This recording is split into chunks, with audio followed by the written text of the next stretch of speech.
Εξαιτίας της είσαι εδώ. Αυτή επέμενε. Παντρεμένος? Όχι. Συχαίνω με το γάμο. Α. Λοιπόν, κοίτα. Χριστό είπαμε. Ναι. Λοιπόν, Χριστό. Εγώ να σου πω την αλήθεια, δεν γουστάρω καθόλου όλη αυτή τη φάση με τις φυσιοθεραπείες. Ούτε εγώ. Ναι, εσένα είναι δουλειά σου όμως. Όχι, το να πηγαίνω σε σπίτια δεν είναι δουλειά μου και δεν μου αρέσει καθόλου. Το βρίσκω λίγο άχρηστο όλο αυτό. Τι δουλειά κάνεις? Γιατί ρωτάς? Έτσι, για να πούμε κάτι. Σε πήρα από τα μούτρα, Εγώ βασικά δουλεύω σε μια ιδιωτική κλινική. Αλλά η δουλειά δεν πάει τόσο καλά τελευταία, γι' αυτό αποφάσισα να δεχτώ. Άρα βαριόμαστε και οι δύο. Κάπως έτσι. Μόνο που και οι δύο έχουμε ανάγκη. Εσύ, εγώ τι ανάγκη έχω? Πόσες εγχειρήσεις κάνει? 2. Γιατί σε ενδιαφέρει τόσο? Μόλις φύγω θα πάψει να με ενδιαφέρει.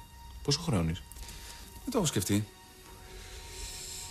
Εσύ παντρεμένος? Ναι. Λοιπόν, αύριο θα περάσω από τον γιατρό σου για να του μιλήσω και μετά θα έρθω για να ξεκινήσουμε. Αύριο. 50 ευρώ την ημέρα. Χρεώνεις και τη σημερινή? Όχι. Δώρο. Λοιπόν, τα λέμε. Έχεις υπόψη σου ότι όλο αυτό που κάνουμε είναι αναγκαστικό και μάλλον άχρηστο, Ναι. Λοιπόν, αύριο στις 12.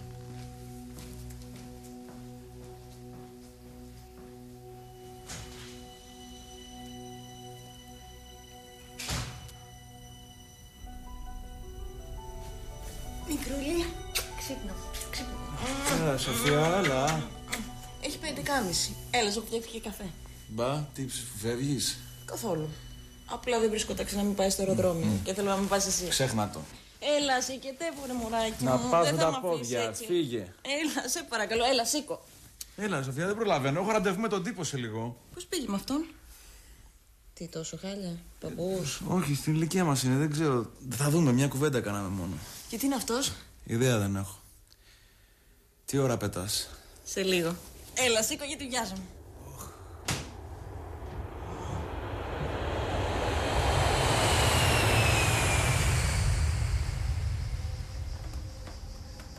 Δεν φαντάζομαι να περιμένεις να σου δώσω 50 ευρώ. Χίλια συγγνώμη, έπρεπε να πάω τη Γενέγανο στο αεροδρόμιο. Είχα 1000 ραντεβού και το κύρωσα όλα για σένα. Εντάξει, ζήτησα συγγνώμη. Δεν αργώ συνήθως. Πίστεψες ότι είχα 1000 ραντεβού, Δεν θα έπρεπε. Τι δουλειά κάνω? Δεν ξέρω, δεν είπες. Τσεκάρω να δω αν θυμάσαι. Λοιπόν, Χριστό, ο κολλητός μου έχει όλη τη μέρα δουλειά. Η δικιά μου λείπει, αλλά όταν είναι και αυτή εδώ πέρα τρέχει, άρα όλη μέρα κοροβαράω και χρειάζομαι σε κάποια πράγματα βοήθεια. Δεν είμαι νοσοκόμος. Δεν χρειάζομαι νοσοκόμο. Και δεν νομίζω πως είμαι ο κατάλληλος άνθρωπος. Αυτό ήρθες να μου πεις? Ναι. 100 ευρώ τη μέρα. Το 5ωρο.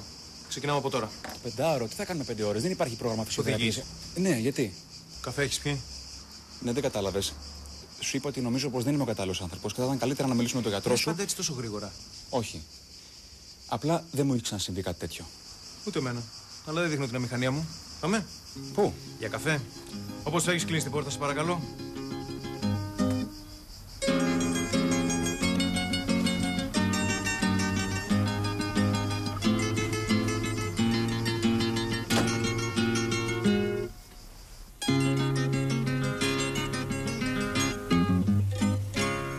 Εδώ θα πιούμε καφέ.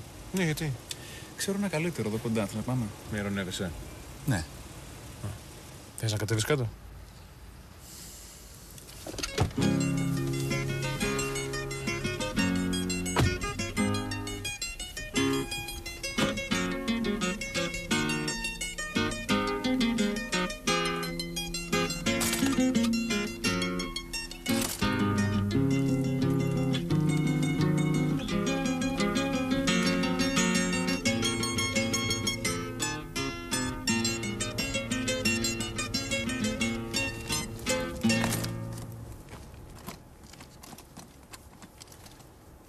Τι θα γίνει?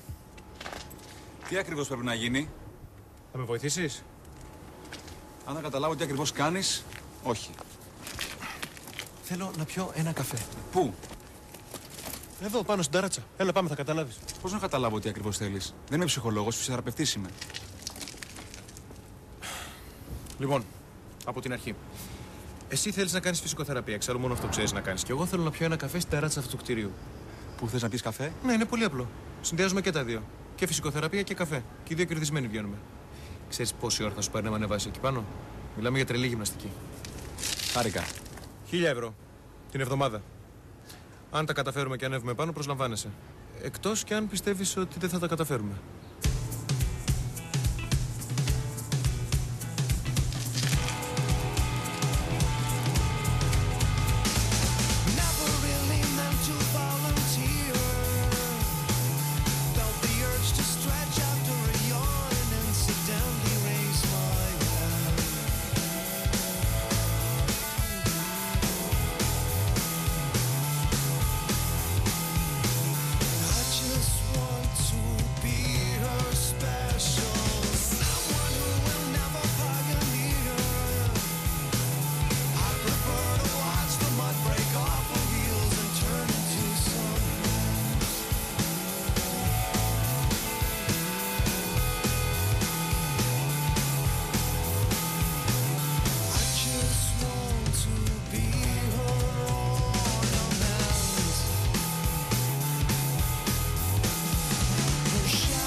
Πες μου κάτι, τι ακριβώς σε κάνει και πιστεύεις ότι είμαι τόσο ηλίθιος ώστε να αυτοκτονήσω? Σε παρακαλώ, μπορείς να έρθεις λίγο πιο εδώ, γιατί δεν μπορώ να συγκεντρωθώ και να μιλήσουμε. Εξάλλου, εσύ υποσχέθηκες καφέ. Πού είναι ο καφές? Είσαι τόσο χέστης. Και πού θες να ξέρω ότι δεν είσαι κανένας τρελός που θέλει να φουντάρει? Δεν είμαι. Οκ. Και έχω πολύ συγκεκριμένο λόγο που ήθελα να έρθω εδώ. Μπράβο.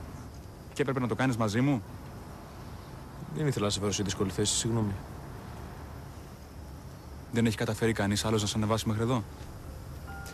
Κανένα που να μην τον αφορά τόσο. Ενώ εσύ χέστηκες. Μου είναι πολύ πιο εύκολο. Α.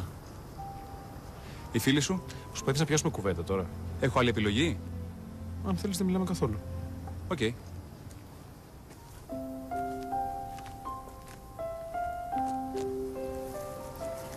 Πού είσαι εσύ και έχεις κλειστό το κινητό? Ελπίζω να πήγαν όλα καλά στο ραντεβού. Εγώ έφτασα, είναι υπέροχα και σε λίγο θα πάω να συναντήσω το πικάκι. Έλα, πάρε με μετά. Φιλάκια.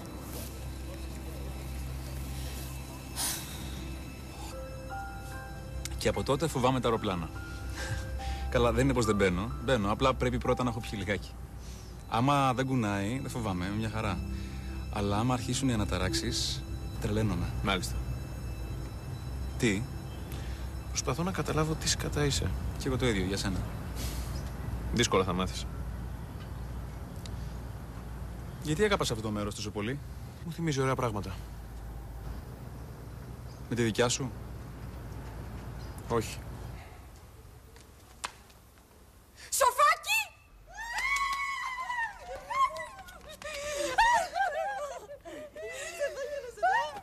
Εγώ δεν το πιστεύω ότι είσαι επιτέλους εδώ. Μου λείψες ρε βλαμμένο. Και εμένα μου λείψες. Η Κατερίνα έχει τη μικρή, έτσι έχουμε όλη την ημέρα οι δυο μας. Δεν ξέρεις πόσο χαίρομαι που είμαι εδώ. Έλα πάμε. Κάτσε να πάρω την βαλίτσα. Έχουμε τόσα πολλά να πούμε. Και με τη δουλειά τώρα τι θα κάνεις? Τι να κάνω, για λίγο καιρό ακόμα θα κάθομαι. Και μόλις μεγαλώσει μικρή λίγο θα αρχίσω πάλι. Εξάλλου τώρα που θα γυρίσουμε πίσω θα έχω και τη μάνα μου. Η Κατερίνα? Και αυτή θέλει να γυρίσει πίσω, σαν τρελή. Δεν πάτε καλά. Εγώ στη θέση σας δεν θα έφευγα. Νομίζω ότι είναι όπως παλιά. Τώρα με το μωρό ούτε βγαίνουμε ούτε τίποτα. Άλλο Παρίσι από αυτό που ξέραμε. Για πες εσύ. Τίποτα διαφορετικό από αυτό που σου λέω στο τηλέφωνο. Δουλειά στη σχολή, σπίτι, βγαίνουμε λίγο. Και ο Χρήστος έξαλλος που είμαι εδώ. Μου έλειψε κι αυτός και η γκρίνια του. Καλά είστε? Όπως μας άφησες. Ψηλό ρουτίνα και έχει συνεχώς άγχος με τη δουλειά του. Διακρίνω μια μελαγχολία. Φίλους δεν έχουμε. Είναι ο μόνιμος καυγάς. Όλοι οι φίλοι και οι γνωστοί έχουν γίνει μίζερα ζευγαράκια. Ναι, κι εσύ. Εμείς περνάμε πολύ ωραία μαζί. Εντάξει, αν είχαμε κι άλλους σαν και εμάς θα ήταν καλύτερα. Φυσικά και έχω φίλους. Απλά κανέναν που να μπορείς να ζητήσεις χωρίς δεύτερη σκέψη να σε ανεβάσει εδώ πάνω. Τελικά είσαι και ψυχολόγος. Κοίταξε, ασχολούμαι μαζί σου μόνο και μόνο επειδή θα παίρνω 1.000 ευρώ την εβδομάδα. Και για να μην σκέφτομαι το ύψος στο οποίο βρίσκομαι αυτή τη στιγμή. Εσένα, φίλοι σου? Άλλοι παντρεύονται, άλλοι χωρίζουν, άλλοι δουλεύουν και δεν διαφέρουν καθόλου από τους υπόλοιπους ανθρώπους. Όπως κι εγώ άλλωστε. Το έχεις μάθει απ' έξω αυτό και το λες, Ναι, κάπου το έχω διαβάσει. Χάλια, Είναι φορές που μου λείπει να είμαι εργένης. Είχα κι εγώ κολλητούς, αλλά αυτοί σιγά σιγά αρχίσαν να κάνουν ό,τι τους λένε οι γυναίκες τους. Κλασικά πράγματα. Εσύ? Εγώ θέλω να ζω ακόμα με την ψευδαίσθηση του Εργένη. Ανάπηρο, αλλά Εργένη. Έχω τη φίλη μου με την οποία συζώ και έχω και τον κολλητό μου, ο οποίος δεν θα λέγω ότι είναι και ο πιο κλασικός τύπος. Δηλαδή?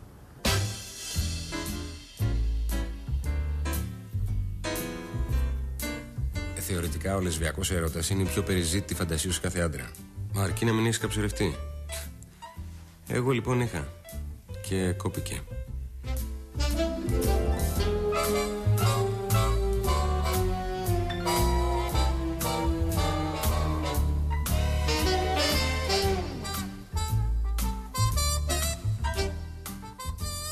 Η αλήθεια είναι ότι έκανα καιρό να συνέλθω. Την είχα πατήσει. Όμως συνέχισα τη ζωή μου κανονικά, με μια περισσότερη καχυποψία απέναντι σε αυτό που λέμε γυναίκα και εννοείται με ένα μικρό αποθυμένο απέναντι στη συγκεκριμένη. Βγαίνω, δουλεύω, φλερτάρω και προσπαθώ να μην διαφέρω από τους γύρω μου. Δεν τα καταφέρνω όμως. Και το χειρότερο είναι ότι κατά βάθος δεν θέλω να μοιάζω και με τους γύρω μου. Στα 30, λίγο πολύ, οι περισσότεροι μας έχουμε μπει σε αυτό το τρυπάκι. Τη σύμβαση. Κοίτα, φίλε, πρέπει να καταλάβεις ότι γινόμαστε 30 χρονών. Δεν έχουμε να σκεφτόμαστε μόνο τον εαυτό μας, αλλά και τους γύρω μας. Και όσο καταπιεστικό και αν ακούγεται αυτό, μερικές φορές είναι η πραγματικότητα. Εγώ, για παράδειγμα, εγώ σε 10 μέρες παντρεύομαι. Και το περιμένω πώς και πώς. Αν δεν είναι ανάγκη, θα την παντρεύω. Όχι. Αλλά να σου πω κάτι, στο φινάλε είναι πολύ ωραίο πράγμα. Να τελειώνεις τη δουλειά στο γραφείο και να έχεις κάποιον να σε περιμένει. Να σε αγαπάει. Καλά, εσύ μέχρι χθες μου λέγεις πως τη βαριέσαι. Βαριόμουν. Αλλά τώρα θα έχω τη γυναίκα μου, το παιδί μου, φράγκα, που είναι το βασικό. Θα έχουμε και κάμια γκομενίτσα να περνάει που και που η ώρα. Θα πάρω και ένα εξοχικό τα Σαββατοκύριακα να υπάρχει ένα θέμα και κάποια στιγμή θα γεράσουμε. Διαφωνείς? Ναι, εντάξει, το παραδέχομαι. Δεν έχω καμία σχέση με τους γύρω μου. Επίσης, παραδέχομαι ότι εκείνες τις 2 μέρες δεν τις έχω ξεπεράσει ακόμα. Και προς το παρόν δεν έχω ιδέα πώς θα επηρεάσουν τη ζωή μου. Όχι λιγότερο από όσο επηρέασαν τη δική μου ζωή. Και η ζωή μου εδώ μαζί με την Κατερίνα μου αρέσει πάρα πολύ. Μακριά από όλους. Η απόφαση να κρατήσω αυτό το παιδί ήταν μια δύσκολη απόφαση. Και την πήρα μαζί με την Κατερίνα, αφού της είπα πρώτα όλη την αλήθεια.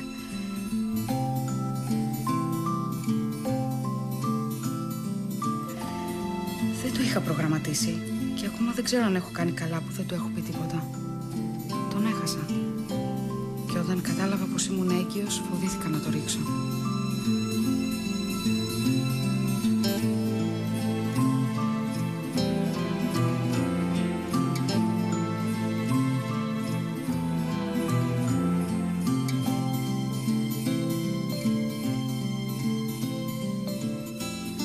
Αποφάσισα με την Κατερίνα να μεγαλώσουμε αυτό το παιδί.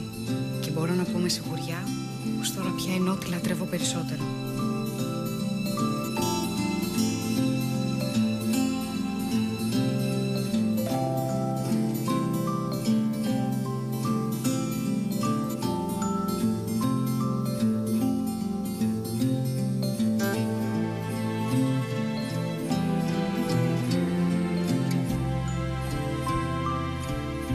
Σπίτι μας στο Παρίσι.